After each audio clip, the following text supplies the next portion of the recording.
E aí, pessoal, tudo bem? Vamos iniciar a correção das questões de contabilidade do ICMS Ceará, né?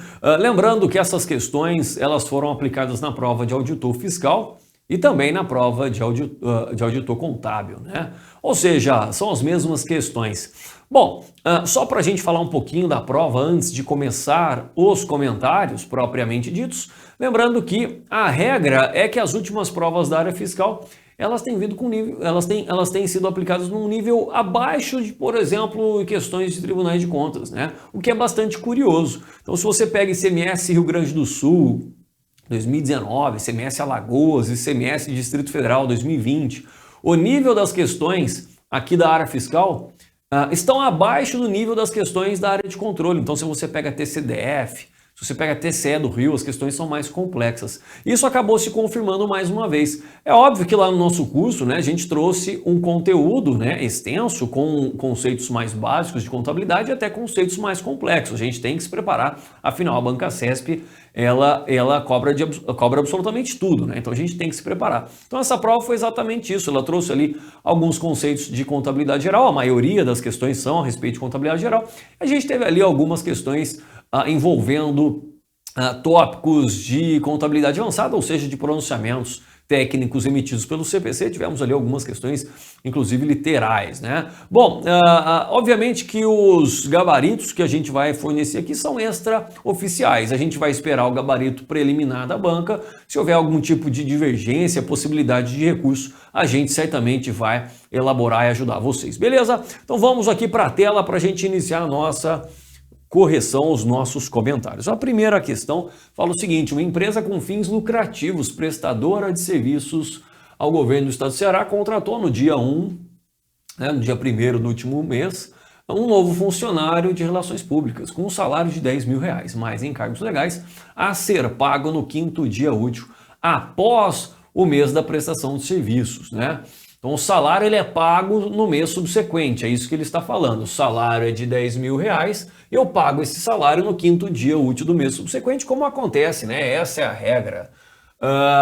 Com relação a essa situação hipotética, julgue os itens seguintes. O primeiro item fala o seguinte: o pagamento do salário dos encargos do novo funcionário é um fato contábil misto, com saída de recursos do ativo, baixa de passivos e impacto negativo sobre o patrimônio líquido. Então, olha só, esse cara, por exemplo, trabalhou para mim, vamos colocar uma data, né? Suponha que eu contratei ele no dia 1 de janeiro. Esse cara vai trabalhar para mim, esse cara contratado vai trabalhar para mim até o dia, por exemplo, 31 de janeiro. Então, ele vai trabalhando aqui, né?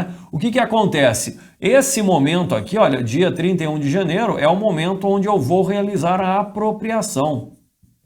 A apropriação da despesa. Que despesa? Despesa salarial.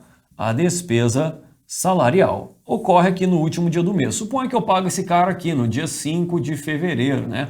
O que acontece nessa data? Nessa data vai acontecer o pagamento. Então, o pagamento acontece no momento subsequente. Então, olha só, no dia 31 de janeiro vai rolar a tal apropriação da despesa salarial. Eu vou debitar a despesa salarial, o valor aí de R$10 mil. Isso aqui, olha só, impacta o resultado negativamente. E, por outro lado, eu vou creditar o quê? Caixa? Não, porque eu não paguei ainda. Eu vou creditar salários a pagar lá no meu passivo, mais especificamente passivo circulante. Então tá lá no passivo exigível. Esse aqui é um fato que modificativo diminutivo, mas ele não está falando deste fato, ele está falando do pagamento. E o pagamento acontece lá no dia 5, né? Por exemplo, dia 5/2. Suponha que seja o 5º dia útil aí de fevereiro. Olha só, vou pagar aquela minha obrigação. Então debito o salário a pagar, R$10 mil. Dei baixa aquela obrigação que eu havia constituído anteriormente, eu vou creditar a conta bancos, a conta caixa. Afinal, houve, enfim, o pagamento. Houve o pagamento. Então, olha só, o pagamento é mero fato que permutativo. O pagamento é mero fato permutativo e, por tal razão, a assertiva está errada, né? Olha só, realmente há saída de recursos do ativo, há baixa de passivo, mas não há impacto no patrimônio líquido, né? O impacto no patrimônio líquido aconteceu no momento da apropriação da despesa. no momento da apropriação da despesa. Então são momentos aí distintos e com isso julgo que a assertiva esteja incorreta. Vamos para as próximas duas assertivas, né? Então olha só, a contratação do novo funcionário é um ato, né? Legal, é um ato administrativo que impacta positivamente o patrimônio líquido. Não, de jeito nenhum, né? O ato, por definição, o ato é aquele que não impacta o patrimônio da entidade, né? Então é um ato, a contratação de um funcionário é um ato, né? Então lembra lá dos exemplos que a gente deu em aula? Contratação de funcionário, a gente já tinha feito essa questão ao longo do curso. Prestação de aval, prestação de garantias, de fianças. Que mais que a gente falou? Solicitação de orçamento, isso são atos, não impactam o patrimônio. Ah, professor, mas o cara contratou funcionário e no futuro vai impactar. Sim, no futuro vai impactar. Vai impactar porque a gente vai apropriar a despesa porque esse cara trabalhou para mim. Mas cuidado, a contratação do funcionário propriamente dita é um ato e, portanto, não gera nenhum tipo de contabilização. Beleza, aqui está incorreta, porque ele falou que impacta o patrimônio, nada a ver, né? Bom, próxima assertiva, respeito do mesmo tema aí, né? Para fins societários, o registro da despesa com o salário e os encargos, né, do novo funcionário deve impactar o balancete do mês em que ele tiver prestado seu serviço. Exatamente o que a gente fez, né? Foi o lançamento que a gente fez, né? Então esse cara, olha só, vou voltar aqui pra gente, ó. Esse cara trabalhou para mim. Esse cara trabalhou para mim durante esse mês, né? Então chegou lá no último dia do mês, eu vou fazer o quê? Eu vou fazer a apropriação da despesa salarial. E realizando esse lançamento, né, a débito aqui a crédito, certamente isso vai impactar o balancete daquele período. Afinal, eu tive um débito numa conta e um crédito em outra conta, então certamente vai impactar o balancete. Então, com isso, eu considero aqui correta a assertiva. Beleza? Próxima questão, vamos lá. Admite-se o reconhecimento, essa aqui eu julgo que seria a questão mais difícil da prova. A questão mais difícil no meu entendimento é essa aqui. Vamos lá. Admite-se o reconhecimento no patrimônio líquido da variação. Olha só, admite-se o reconhecimento lá no patrimônio líquido, a variação, né, do valor justo de um derivativo utilizado como instrumento de hedge de um contrato que é avaliado a valor justo em outros resultados abrangentes. Então, se esse contrato é avaliado a valor justo em outros resultados abrangentes, né? Sim, essa variação do valor justo de um derivativo que é utilizado como proteção, né, como instrumento de hedge desse contrato, admite-se o reconhecimento também no seu patrimônio líquido, né? Ou seja, na conta ajuste de avaliação patrimonial. Eu considero que esteja correta essa assertiva. Trouxe aqui o capítulo 6 que fala aqui dessa proteção, né, desse instrumento de hedge, né, que ele está falando aqui, olha, instrumento de hedge, né, olha só. Objetivo é o alcance da contabilização desse hedge, que é uma proteção, né, uma proteção para que a entidade não fique à mercê, por exemplo, de variações que ocorram no dólar, por exemplo, no preço do petróleo, enfim, de commodities em geral, né. Então, olha só. O objetivo da contabilização de hedge é representar lá nas demonstrações contábeis o efeito das atividades de gerenciamento de risco, né? Gerenciamento de risco da entidade que utiliza instrumentos financeiros para gerenciar exposições resultantes de riscos específicos que poderiam afetar o seu resultado. Ou ainda, olha só o que ele fala, ou outros resultados abrangentes, no caso de investimentos em instrumentos patrimoniais para os quais a entidade escolheu apresentar alterações no valor justo em outros resultados abrangentes. Então, mais para frente, né, eu só trouxe aqui esse item, mas mais para frente ele fala exatamente a mesma coisa, né? Ele fala que o impacto se dará no resultado ou em outros resultados abrangentes, se for esse caso. Então, considero aqui que esteja correta essa assertiva, beleza? Bom, próxima questão, vamos lá, aqui a respeito do CPC 26, né? CPC 26, a gente também trabalhou essa questão, né? Vamos lá. Apesar de apresentação funcional o quê? Da despesa, né? Será mais utilizada pelas organizações na elaboração da demonstração do resultado do exercício. A apresentação por natureza da despesa é incentivada pelas normas contábeis. Então lembra que a gente fala, né? Na aula, falou de apresentação funcional da despesa, você vai lembrar aquela DRE que você conhece da Lei 6404, né? Ou seja, A gente tem ali a receita líquida, a gente tem o custo das mercadorias vendidas, chegamos ao lucro bruto. Aí a gente tem despesas de acordo com a função, né? Despesas administrativas, a gente tem despesas com vendas ou comerciais, a gente tem despesas financeiras, não é? Aquela cara de DRE que você conhece pela Lei 6404, ela é funcional, a apresentação dela é funcional. Mas o CPC 26, ele fala da apresentação de acordo com a natureza, né? Então, realmente, o CPC 26, ele incentiva, como ele disse, a classificação por natureza, mas ele ainda fala, olha, ser permitida legalmente, porque no Brasil a apresentação clássica da DRE, ou seja, aquela prevista pela Lei 6404, ela é claramente classificada aqui de acordo com a função da despesa. Mas é óbvio que a gente tem, mesmo na DRE da Lei 6404, a gente tem também evidenciações relacionadas com as naturezas das despesas. Por exemplo, eu tenho ali despesa geral, né? Despesa administrativa e geral. Bom, dentro dessa despesa geral e administrativa, eu tenho despesa com salário, eu tenho despesa de depreciação e assim por diante, né? Essas aqui são as naturezas dessas despesas. Então, no meu entendimento, aqui está correta essa assertiva, né? Até coloquei aqui algumas disposições do CPC 26, olha só que ele fala. No item 99, a entidade deve apresentar uma análise das despesas utilizando uma classificação baseada na natureza. Então a gente vê realmente que há esse incentivo no CPC 26. Aí depois ele ainda, olha só, olha, ser permitida legalmente, né?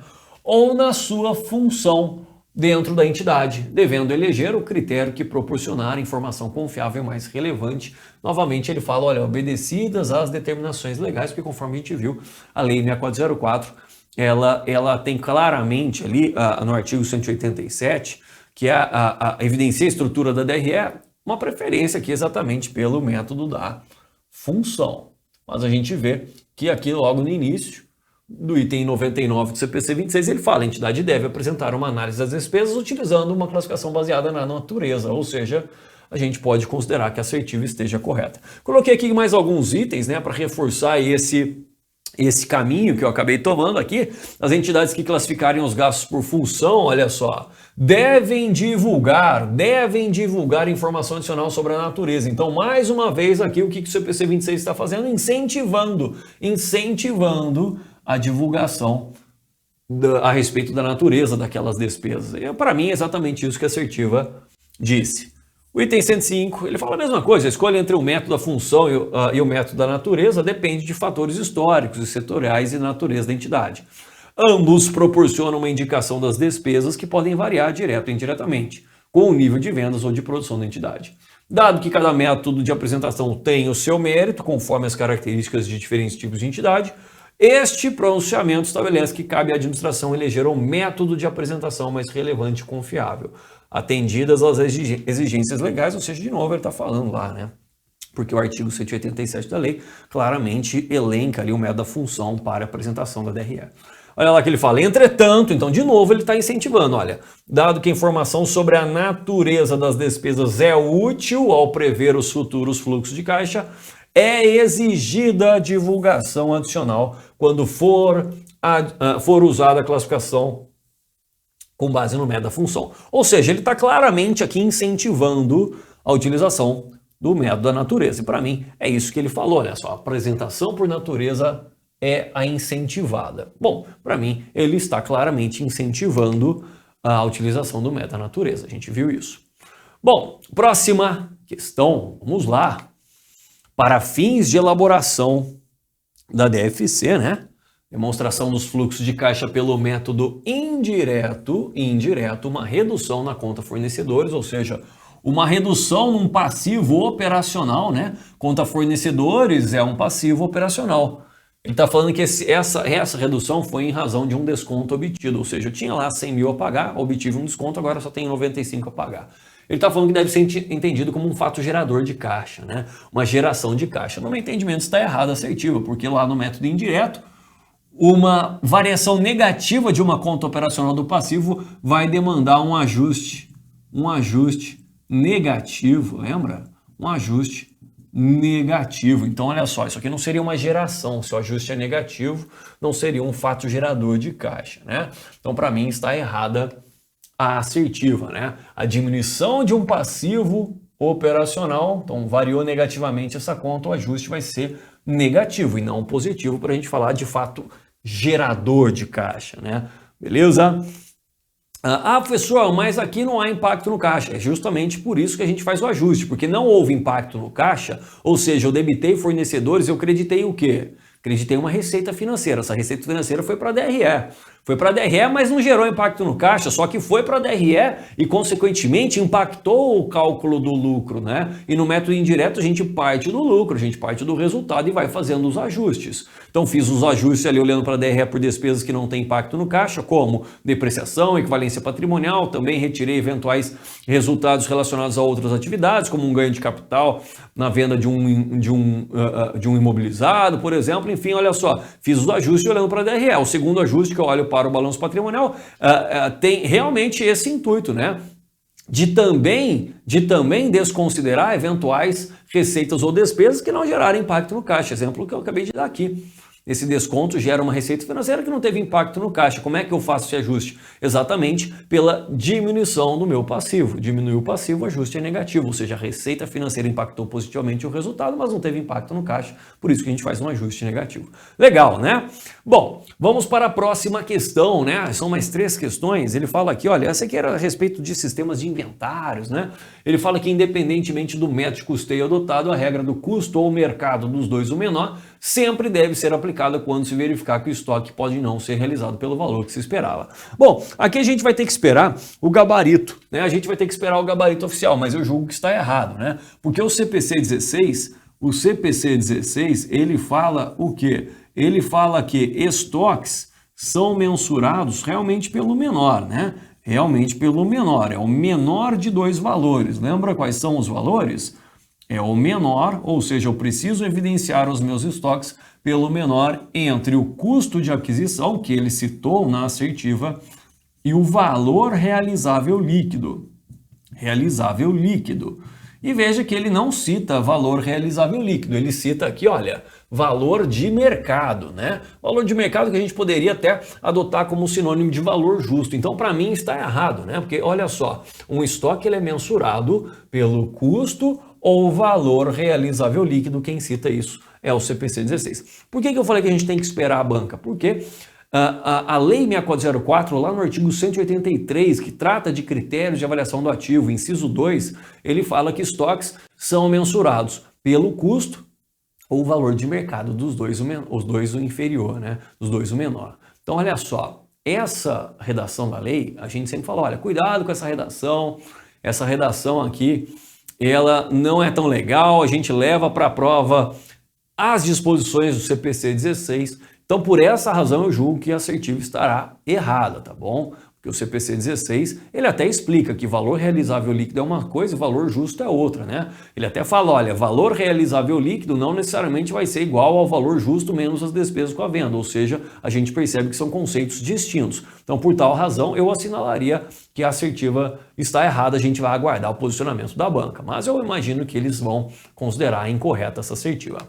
Bom, a próxima questão, ele fala que o método do custo específico, né, é indicado para revendedoras de automóveis, sempre que seja possível determinar o valor de aquisição de cada unidade. Isso aqui é verdade, né? Então lembra que ao controlar o estoque a gente tem vários métodos, né? Método PEPS, método EPS, custo médio, a gente utiliza esses métodos quando a mercadoria ali, ela é intercambiável, ou seja, eu vendo caneta é caneta, né? Não vou ficar preocupado qual for o custo exatamente dessa caneta ou da outra caneta, se for um centavo maior ou não. Eu controlo de maneira uniforme os meus estoques. Então, quando eu vendo uma caneta, eu dou baixa de acordo ali com esse estoque todo de caneta que eu produzi, né? Uma indústria, por exemplo, vai ser método PEPS, o EPS ou custo médio. Agora, suponha que eu tenho como foi o exemplo, aliás, a gente já fez uma questão da Banca CESP exatamente a respeito do método custo específico, envolvendo uma concessionária de veículos, né? Então você já tinha isso no nosso curso. Mas suponha então que eu tenho uma concessionária, eu tenho aqui 10 veículos para vender, tá ali pronto, entrega, né? Então eu vendi ali um determinado veículo, né? Então, olha só, eu tenho uma montadora, dentro dessa montadora eu tenho lá 4, 5 tipos, né, de veículos, ou seja, modelos de veículos. Dentro de cada modelo, muitas vezes você tem uma versão ali premium, né, com teto solar, enfim. Você sabe quando você vendeu um determinado veículo, você sabe qual que foi o custo daquele veículo, quanto que você pagou para adquirir aquele veículo. Então você tem o modelo, a marca daquele veículo, você tem o chassi, a cor daquele veículo, ou seja, você consegue identificar claramente qual é o veículo que você está vendendo, né? Então você, obviamente, vai controlar esse estoque pelo método custo específico, porque você sabe exatamente quanto que custou aquele veículo que você está vendendo. Então, para mim, está absolutamente correta aqui a assertiva. E por fim, última questão, ele fala que por realizar uma média entre os preços de aquisição mais antigos e os mais novos, o método da média ponderada móvel invariavelmente aponta um CMV, um custo da mercadoria vendida, mais alto do que aquilo que seria apurado pelo método PEPS. Aí cuidado, né? Cuidado, né? A gente não pode de jeito nenhum cravar isso, né? Porque a gente tem que analisar qual que é o mercado, né? É um mercado inflacionário? É um mercado inflacionário?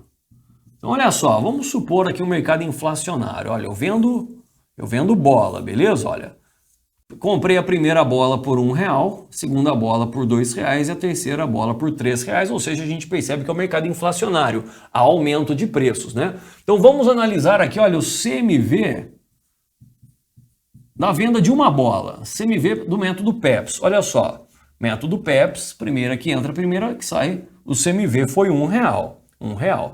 Qual que seria o CMV pelo método custo médio aqui? O CMV pelo custo médio, qual que é o custo médio? Eu tenho 3 bolas, totalizando R$6, ou seja, R$2 é o custo médio. Então veja que nesse caso, né? Nesse caso, a média ponderada apontaria um CMV mais alto do que o PEPS, nesse caso. Mas se o mercado fosse deflacionário? E se fosse deflacionário? Né?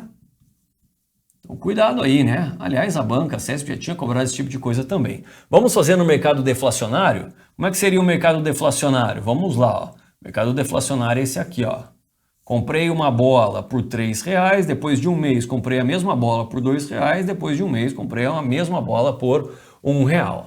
Então, qual que seria o CMV? A venda de uma bola pelo método PEPS. No mercado deflacionário, a primeira que entrou foi essa aqui, R$3, né? R$3. E qual que seria o CMV pelo custo médio? Pelo custo médio a mesma coisa, R$2. Então veja que no mercado deflacionário, o CMV aponta, o método PEPS aponta para um CMV maior do que o custo médio, né? Então olha lá o que ele fala, o método da média ponderada móvel invariavelmente aponta um CMV mais alto. Não, eu não posso falar isso, porque em nenhum momento a gente sabe que o mercado é inflacionário ou deflacionário. Fora que a gente pode ter ainda um mercado estável. Então, por exemplo, suponha que eu tenho um contrato que me garanta comprar os meus produtos sempre por R$2. Sempre por R$2. Eu tenho um contrato. Então, olha só, qual que vai ser o CMV pelo método PEPS, se eu vender uma bola? Vai ser R$2. Quanto que vai ser o CMV pelo custo médio, se eu vender uma bola? R$2 também. Ou seja, veja que a assertiva está errada, porque eu não posso afirmar exatamente isso que ele disse, né? A assertiva está errada. Mas, mais uma vez, a gente vai aguardar aí os gabaritos preliminares, vamos verificar aí possibilidades de recursos. Combinado, pessoal? Espero que tenham gostado. Um grande abraço e até a próxima.